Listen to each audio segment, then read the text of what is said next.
Bonjour et bienvenue sur ma chaîne Cédric Ali, religion, politique, histoire, culture française et du monde entier.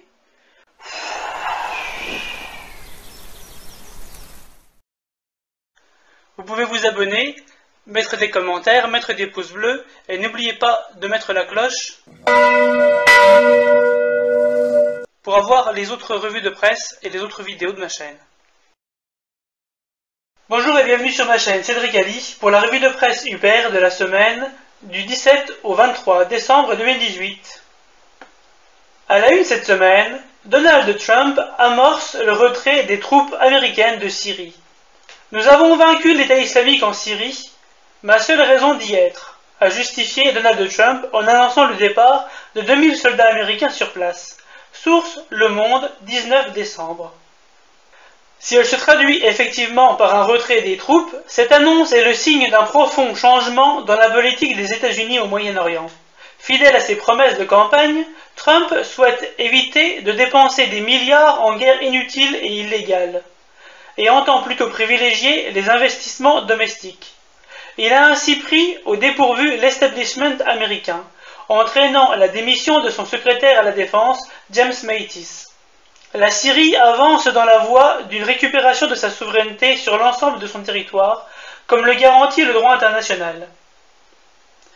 Cette réalité va s'imposer à tous les membres de la coalition menée jusqu'à maintenant par les États-Unis, qui luttaient avant tout contre Daesh, mais aussi contre le régime syrien. La France devrait en profiter pour reconsidérer sa position intenable et éviter de lier sa diplomatie aux positions américaines, qui n'ont aucune constance ni fiabilité. France, contestation. Avis aux Gilets jaunes. Soit on sort de l'Union européenne et de l'euro, soit on accepte les politiques de régression économique et sociale. Les maigres concessions de Macron aux Gilets jaunes sont beaucoup trop élevées pour les censeurs européens. L'Allemand Günther Oettinger, commissaire européen chargé du budget, vient d'appeler au déclenchement d'une procédure pour déficit excessif à l'encontre de la France. Ainsi, les Français sont-ils désormais placés devant ce choix fondamental. Soit nous sortons de l'Union européenne, comme seul le propose l'UPR depuis 2007, soit nous en acceptons les politiques de rigueur économique et de régression sociale permanente. Source UPR, 22 décembre. Autoroute. L'autre dossier qui empoisonne Macron. Selon toute vraisemblance, les prix des péages autoroutiers augmenteront encore sensiblement le 1er février prochain. Ce gouvernement, qui n'a pas la main sur le dossier, pourrait être tenté de négocier. Source BFM TV, 18 décembre. Les autoroutes françaises n'ont pas toujours été privées. À leur cession progressive, sous Lionel Jospin, sous Jean-Pierre Raffarin et sous Dominique de Villepin, oh, ça rime, a été une erreur de l'aveu même de nombreuses personnalités politiques de gauche comme de droite et du centre. Leur prix de vente, à 14,8 milliards d'euros, était en effet dérisoire au regard de leur rentabilité exceptionnelle. Désormais, la gestion ne se fait plus dans l'optique du bien commun, mais selon la logique du profit. Alors, ministre de l'économie, Emmanuel Macron avait en 2015 négocié un gel des prix en échange de hausses de tarifs additionnels chaque année de 2019 à 2023. Nous y sommes. Moralité, les Gilets jaunes ont bien raison d'exiger la renationalisation de ces infrastructures, comme l'UPR le demande depuis longtemps. À l'Union populaire républicaine, nous sommes révoltés comme de plus en plus de Français par la destruction des services publics. Notre volonté première est de retrouver notre indépendance pour permettre au peuple de bénéficier de son patrimoine commun et notamment des services publics à la française. C'est pourquoi François Asselineau propose dans son programme présidentiel la renationalisation des grandes infrastructures nationales et l'interdiction de privatiser celles qui sont encore sous le contrôle de l'État. Depuis de trop nombreuses années, sous prétexte d'une mondialisation libérale que les pseudo-experts prétendent inévitable, l'Union européenne et les dirigeants français complices privatisent progressivement nos services publics ou les mettent en concurrence avec des entreprises privées. Cette politique correspond à la vision américaine du monde, mais elle heurte la vision française du rôle de l'État, hérité de plus de 7 siècles de notre histoire. En 1946, au lendemain de la guerre, suivant le programme du Conseil national de la résistance, un vaste plan de nationalisation est entrepris. L'énergie, et en particulier l'électricité, est un des secteurs concernés. En 2007, sous l'exigence des traités européens, le marché de l'électricité et du gaz est ouvert à la concurrence. La production de l'électricité française devient alors dépendante de puissances privées, françaises comme étrangères. François Asselineau propose dans son programme présidentiel d'organiser le retour à la nation des entreprises suivantes: EDF et GDF, Engie, ex-GDF Suez, Orange, ex-France Télécom, toutes les sociétés de réseaux d'adduction d'eau, Télédiffusion de France, l'AFP. Il faut restituer à l'agence France Presse son rôle originel de service public de l'information, tel qu'il avait été conçu par le Conseil national de la résistance. Un financement correct de l'AFP doit être assuré par l'État afin de diffuser une vision impartiale et indépendante des événements planétaires. Tout établissement financier secouru par des fonds publics. Faire payer les contribuables lorsqu'il y a des pertes et récompenser les actionnaires lorsqu'il y a des profits, cela n'arrivera plus. François Asselineau annulera définitivement le processus de privatisation rampante de la Poste et de la SNCF. Il mettra également en place la renationalisation de la gestion des autoroutes. Celles-ci sont des monopoles, fruits du travail commun des Français. Aucune concurrence ne peut s'exercer sur elles. Pourquoi permettrait-on à des entreprises privées de s'enrichir en exploitant un bien public ? Sans compter que les prix au péage augmentent sans arrêt, alors que les frais de concession sont largement amortis. TF1 sera aussi déprivatisé. Pourquoi ? Il faut bien comprendre que TF1 est de loin la première chaîne regardée par les Français. Elle joue un rôle de premier plan dans la formation et l'éducation de l'opinion publique. Rôle qu'il est inadmissible, en démocratie, de laisser dans des mains privées. TF1 sera donc renationalisé, et son cahier des charges profondément remanié afin de proposer des programmes d'information et de culture de qualité pour le plus grand nombre. Et pour éviter que les gouvernements suivants vendent à nouveau le patrimoine national à des intérêts privés, François Asselineau propose d'inscrire dans la Constitution la liste des services publics non privatisables par nature. Par exemple, interdire la privatisation des services publics stratégiques existants actuellement dans le domaine de la santé et de l'éducation, ainsi que poser le principe constitutionnel de la propriété publique de la Poste, des producteurs et fournisseurs de gaz et d'électricité, de la SNCF, des autoroutes, des services d'adduction d'eau et des 2 premières chaînes de télévision nationale. Ces propositions permettent au peuple français de reprendre le contrôle des biens communs de la nation, de redonner du pouvoir d'achat à tous grâce aux tarifs réglementés ou à la gratuité des services publics. Il s'agit de protéger et développer le patrimoine commun afin qu'il bénéficie à l'ensemble des Français et soit géré dans une totale transparence. Les gilets jaunes bloquent de nombreuses routes et autoroutes en France. La hausse de salaire des policiers fait grincer des dents les autres fonctionnaires. Les agents de la fonction publique, notamment les soignants et les enseignants, estiment avoir été oubliés par le gouvernement. Source France Info, 20 décembre. La garde prétorienne de l'État a certes beaucoup travaillé ces dernières semaines, et même ces dernières années si l'on prend en considération le travail que la police a dû effectuer à cause des risques terroristes accrus sur le territoire national. Pour autant, le fait d'instaurer une différence de traitement au sein de la fonction publique va à l'encontre du principe d'égalité républicaine. Doit-on considérer que les médecins ou les enseignants, par exemple, font un métier moins pénible ? C'est l'ensemble des salaires du public et du privé qu'il faut revaloriser pour redonner du pouvoir d'achat aux Français. Or, cela est impossible dans le cadre de l'austérité européenne. Climat. La pétition contre l'État dépasse les millions. La pétition lancée mardi pour un recours en justice contre l'État cartonne. Objectif des ONG, le respect des engagements climatiques par les autorités. Source, Libération, 20 décembre. Cette pétition a le mérite de pointer du doigt l'hypocrisie du gouvernement en matière de lutte contre le changement climatique. On peut cependant être dubitatif. La France ne peut, à elle seule, régler le problème du changement climatique. Elle reste globalement bonne élève par rapport aux États-Unis, à la Chine ou encore à l'Inde. Plutôt que de taxer les Français, le gouvernement ferait mieux d'encourager les circuits courts et le Made in France. Bonjour tout le monde. France, arrogance des députés. Le président du groupe LREM à l'Assemblée estime qu'ils ont été trop intelligents. Oh. Gilles Legendre, président du groupe LREM à l'Assemblée nationale, a estimé lundi dernier dans Territoire d'info sur la chaîne Public Sénat, nous avons insuffisamment expliqué ce que nous faisons. Source Libération, 17 décembre. Les pseudo-élites arrogantes de la majorité reprennent une fois encore le refrain de la pseudo-concession. Elles reconnaissent avoir fait des erreurs, mais seulement de communication. J'ai un petit problème de communication. Pourquoi ça passe pas? Ce sont donc des erreurs intelligentes. Les députés de Macron ont raison, mais ils expliquent mal. Tandis que le peuple, lui, fait des erreurs stupides. Il est bête.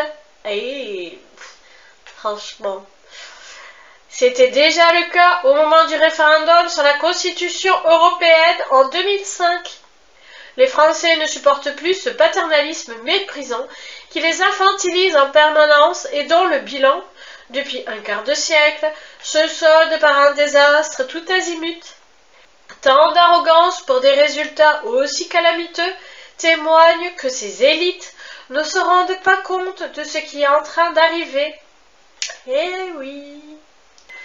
Une députée LREM voudrait que tout le monde paie l'impôt sur le revenu. Bénédicte Pérolle, membre de la Commission des finances de l'Assemblée nationale, estime qu'il faudrait refondre l'impôt sur le revenu pour qu'il s'applique dès le premier euro perçu. Source BFM TV, 21 décembre. C'est à se demander sur quelle planète vivent les députés de la République en marche. Cette proposition, qui semble avoir plus d'inconvénients que d'avantages, intervient en pleine crise des Gilets jaunes, qui critique notamment la fiscalité élevée. Fake news! Le président de l'Assemblée nationale provoque un tollé en Suisse. Après les incidents diplomatiques en cascade de Macron, c'est au tour de Richard Ferrand, président de l'Assemblée nationale, d'être pris en flagrant délit de fake news par l'ancien maire de Genève, Guillaume Barazone, pour avoir tenté de nier sa critique au vitriol de la pratique des référendums helvétiques en juillet 2018. Source UPR, 20 décembre. France, pays à vendre. La dette de la France devrait frôler 100% du PIB en 2019. Le déficit public a été rehaussé de 2,8 à 3,2% du PIB pour l'an prochain, afin de tenir compte des annonces d'Emmanuel Macron sur le pouvoir d'achat. Source Le Monde, 18 décembre. La dette publique française, largement suscitée par des baisses de revenus de l'État, réformes, évasion ou fraude fiscale, est importante et, surtout, n'est pas majoritairement détenue par des citoyens français, au contraire de la dette japonaise qui est majoritairement détenue par des Japonais, et qui est plus importante encore. Cela place le pays dans une situation de vulnérabilité préoccupante.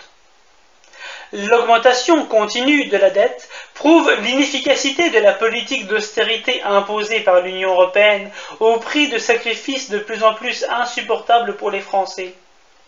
L'UPR propose de consulter les Français par référendum au sujet de ce thème crucial. La Banque de France avertit sur l'endettement des ménages et des entreprises. Alors qu'elle a plutôt diminué dans le reste de la zone euro depuis 2008, la dette du secteur privé atteint désormais 132,2% du PIB en France. Une situation risquée selon la Banque de France. Source Les Échos, 17 décembre. Comme pour l'État, les finances des entreprises françaises se portent mal, ce qui fait courir un vrai risque financier et annonce la poursuite des ventes d'entreprises à l'étranger. Insolite, Gap Wheeler vend sa gare sur Le Bon Coin. à Guebwiller, en Alsace, pendant que d'un côté les études sont menées au niveau de la région pour la réouverture de la ligne de chemin de fer, la municipalité met en vente la gare. Cette vente permettrait de redonner vie à un bâtiment où un salon de thé s'est installé provisoirement. Source France 3, 19 décembre. Faute d'investissement public, voilà à quoi en sont réduits certaines municipalités.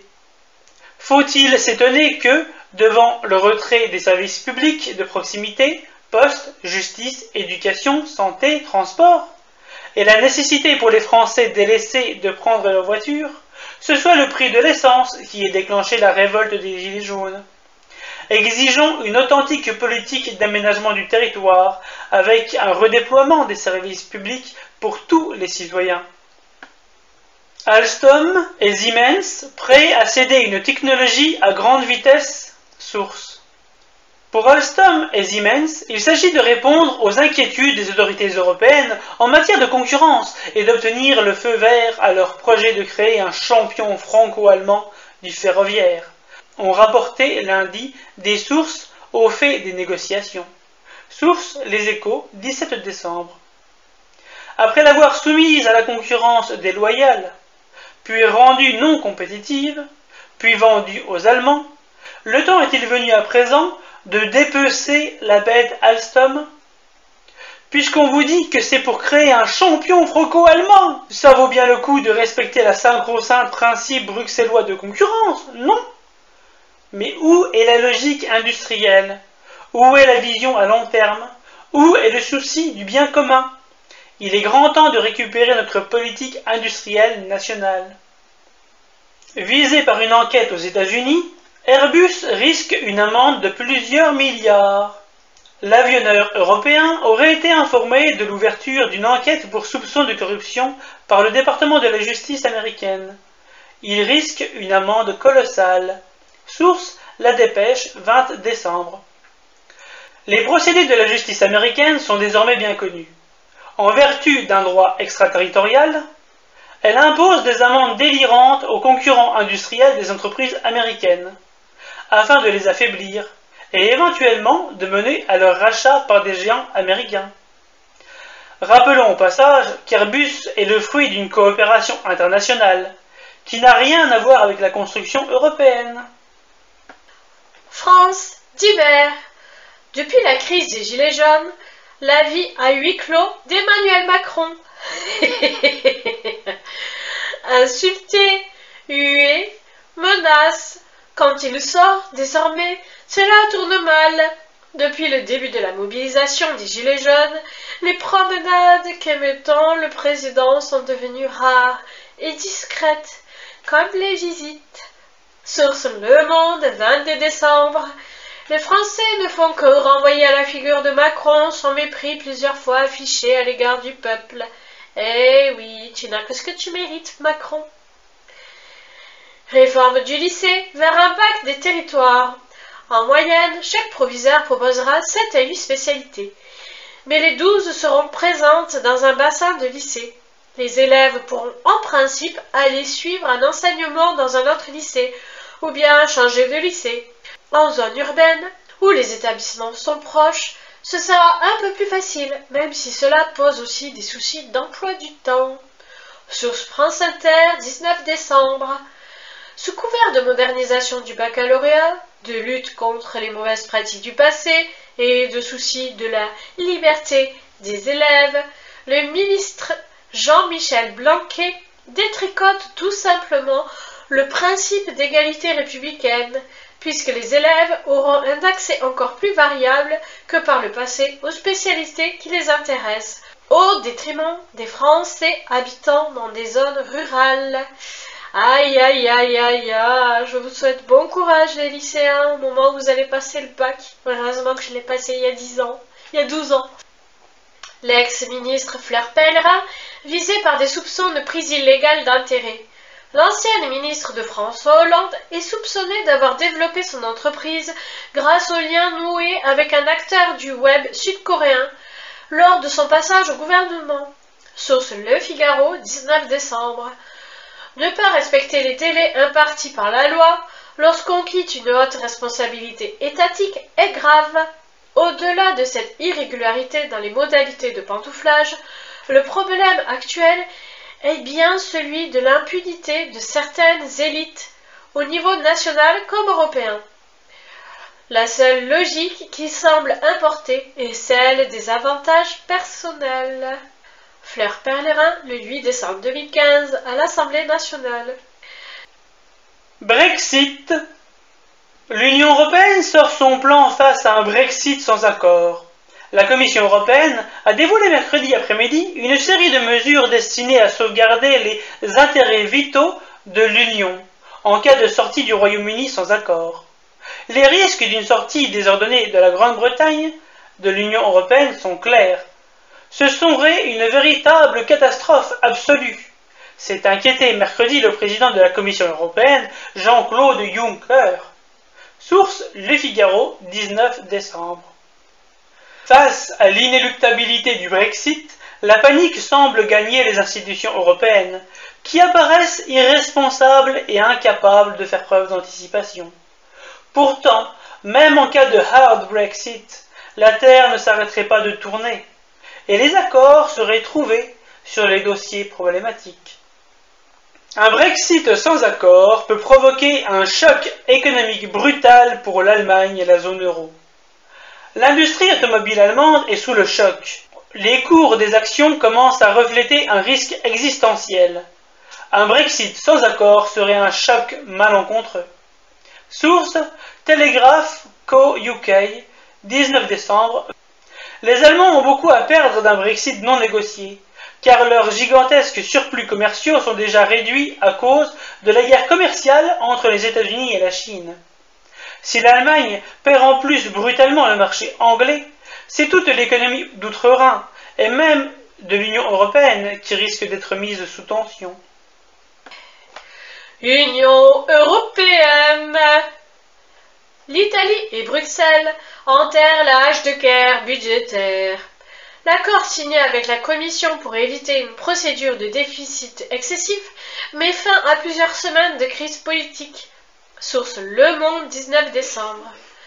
Après des déclarations fracassantes sur la souveraineté du peuple italien et le refus des diktats de Bruxelles, le gouvernement Conte est-il en train de courber les chines en reproduisant la politique de Tsipras en Grèce, ou bien gagne-t-il du temps pour pousser la Commission européenne à la faute, sans endosser la responsabilité d'une détérioration de la situation? Toujours est-il que les électeurs transalpins mériteraient une politique plus démocratique, qui affiche clairement si elle veut sortir de l'UE, de l'euro et de l'OTAN, comme le propose l'UPR en France. Automobile, l'Union européenne s'accorde sur une forte baisse des émissions de CO2. Les émissions de CO2 des voitures neuves devront baisser de 37,5% d'ici à 2030. Les constructeurs sont vent debout. Source Les Échos, 18 décembre. L'UE régulatrice a encore frappé. Cette norme ne s'inscrit dans aucune stratégie industrielle et écologique intelligente.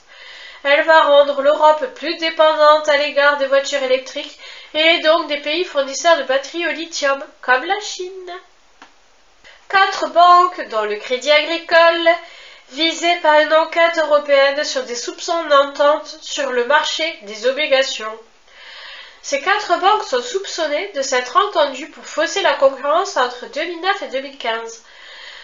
Bruxelles, qui n'est tenue par aucun délai légal dans cette enquête, pourrait infliger une amende allant jusqu'à 10% du chiffre d'affaires annuel des entreprises concernées si ces allégations étaient confirmées. Aïe! Source France Info, 20 décembre. 20 ans après, l'euro présenté comme un succès incontestable. En vigueur depuis le 1er janvier 1999, la monnaie unique a fait preuve de sa pertinence. Même les partis politiques extrémistes ne souhaitent pas revenir aux devises nationales. Source Les Échos, 21 décembre. Les mensonges éditorialistes de l'oligarchie euro-atlantiste atteignent des sommets. On ose nous raconter que l'euro serait un succès, qu'avant c'était bien pire, et que demain ce sera encore mieux. Moralité, encore un effort pour être vraiment compétitif et mériter la croissance qui ne saurait décevoir les pays méritants. Un tel déni de réalité est un véritable crime contre l'intelligence et la nation. De nombreux spécialistes et prix Nobel d'économie ne cessent d'expliquer pourquoi l'euro est une véritable catastrophe pour l'économie française. La presse française ressemble de plus en plus à la presse soviétique du début des années 80 qui décrivait une situation idyllique et fantasmatique alors que toute l'URSS était sur la voie de l'effondrement et de la gangstérisation. L'euro nous rend heureux? En pleine conférence de presse, Juncker jette rageusement son dossier de notes par terre. En train de se préparer une conférence de presse en marge du sommet du Conseil européen, Jean-Claude Juncker s'est mis à jeter par terre une liasse de documents. Puis, comme si de rien n'était, il a bu un verre alors que les personnes autour de lui se demandaient ce qui venait d'arriver sous leurs yeux. Source Sputnik 15 décembre. N'y avait-il que de l'eau dans le verre de Jean-Claude Juncker? Quoi qu'il en soit, son attitude prouve qu'il est complètement désinhibé et qu'il ne comprend plus le sens des situations. De telles pitreries feraient rire si leur auteur était un comédien du talent de Charlie Chaplin. Mais venant du président de la Commission européenne, elle ne provoque que colère et mépris. Combien de temps allons-nous accepter d'être encore dirigés par ce sinistre alcoolique, guetté par une cirrhose du foie? Surveillance et menaces sur la vie privée. Le Conseil constitutionnel valide la loi contre les fausses informations. Saisi par plusieurs sénateurs, le Conseil constitutionnel a estimé que la loi contre les fake news était conforme à la Constitution, tout en émettant quelques réserves pour encadrer les procédures prévues par le texte. Source RT France, 20 décembre. En dépit des réserves du Conseil constitutionnel, cette loi que le Sénat a refusé de voter demeure inquiétante pour la liberté d'expression. Elle ne traite pas la véritable menace pour la démocratie, l'absence totale d'égalité de temps de parole médiatique, notamment en période électorale. La police britannique teste la reconnaissance faciale en plein centre de Londres. Ce n'est pas la première fois que la police londonienne s'essaie à la reconnaissance faciale en temps réel, mais c'est la première fois qu'elle expérimente en plein centre de la capitale et au moment où les gens font leurs courses de Noël. Source Courrier international, 18 décembre. Il n'y a pas que le gouvernement autoritaire chinois qui a recours à des méthodes menaçant gravement la vie privée. L'utilisation des nouvelles technologies doit faire l'objet d'un vrai débat démocratique, sous peine de voir s'installer une dictature. Une entreprise américaine révèle que des hackers ont volé des notes diplomatiques de l'Union européenne. Cela fait des années que des hackers espionnent les communications diplomatiques de l'Union européenne. La firme américaine de cybersécurité qui a révélé ce vol accuse la Chine d'en être à l'origine. Source New York Times, 19 décembre, en anglais. La vulnérabilité des communications diplomatiques officielles de l'Union européenne montre que l'Europe a un train de retard dans le domaine numérique. C'est pourtant à elle que l'on confie le soin de développer une stratégie numérique. Monde. Les États-Unis pourraient retirer jusqu'à 7000 soldats d'Afghanistan. La décision de la Maison-Blanche de retirer la moitié du contingent américain déployé en Afghanistan vient s'ajouter à l'annonce du retrait des troupes américaines en Syrie et à celle de la démission du ministre de la Défense James Mattis. Source Courrier international, 21 décembre. Trump pourrait ainsi aller au bout de la logique du retrait d'Afghanistan, enclenché sous Obama, mais toujours en y laissant des milliers de soldats et de conseillers militaires. La décision va à contre-courant de l'avis de toute l'administration des États-Unis. Prend-elle acte du fait que cette guerre n'est pas gagnable? Est-elle déterminée par un critère purement comptable, le coût pour le contribuable de la part du businessman de la Maison-Blanche? En tout cas, Trump semble une fois encore être fidèle à l'une de ses promesses de campagne. Un immense lac de glace sur la face cachée de Mars. On savait qu'il y avait de l'eau liquide sur Mars. On sait désormais qu'il y a aussi de la glace en quantité phénoménale. Les chercheurs de l'Agence spatiale européenne ont remarqué à la surface de la planète Mars un cratère rempli de glace. Source Le Parisien, 21 décembre. Rappelons que l'Agence spatiale européenne a été créée indépendamment des institutions européennes et compte pour membres la Suisse et la Norvège, qui ne sont pas membres de l'Union européenne. L'Union populaire républicaine est en faveur des coopérations internationales, notamment dans les grandes aventures humaines que sont l'exploration spatiale. Et voilà, c'est fini pour cette semaine. Et je vous souhaite donc une bonne semaine et une bonne année 2019. Et voilà, ce sera tout pour aujourd'hui. Bye. Vous souhaitons de passer un beau réveillon et une bonne année. Je n'habite pas sous un Tipeee, mais vous pouvez mettre un pouce bleu ou vous abonner. Salut!